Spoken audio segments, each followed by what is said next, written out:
আসসালামু আলাইকুম। আশা করি সবাই ভালো আছেন।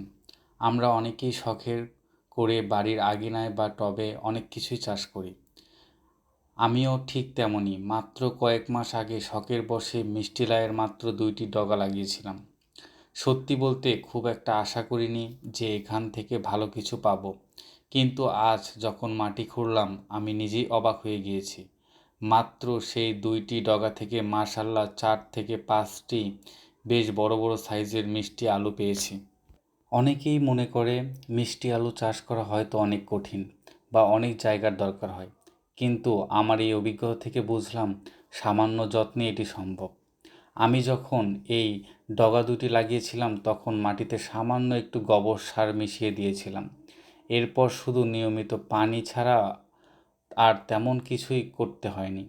মিষ্টি আলুর লতাগুলো খুব দ্রুত ছড়িয়ে পড়ে এবং পাতাগুলো দেখতে কিন্তু বেশ চমৎকার লাগে, যা আমার বাগানের সৌন্দর্য বাড়িয়ে দেয়। দেখুন আলুগুলো কতটা পুষ্ট হয়েছে। একদম কেমিক্যাল মুক্ত ফ্রেশ খাবার নিজের বাগান থেকে পাওয়ার আনন্দই আলাদা। আপনারা যারা অল্প জায়গায় বাগান করতে পছন্দ করেন তারা অন্তত ২ থেকে ৪টি লতা লাগিয়ে দিতে পারেন।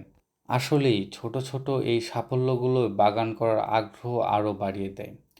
আজকে এই মিষ্টি আলুগুলো দিয়ে হয়তো দারুণ কোনো রেসিপি হবে। আপনারা যদি মিষ্টি আলু চাষ বা যত্ন নিয়ে আরও বিস্তারিত জানতে চান তবে কমেন্ট করে জানাতে পারেন।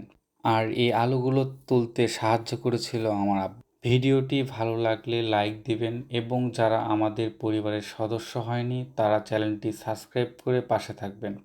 সবাই ভালো থাকবেন, সুস্থ থাকবেন। আল্লাহ হাফেজ।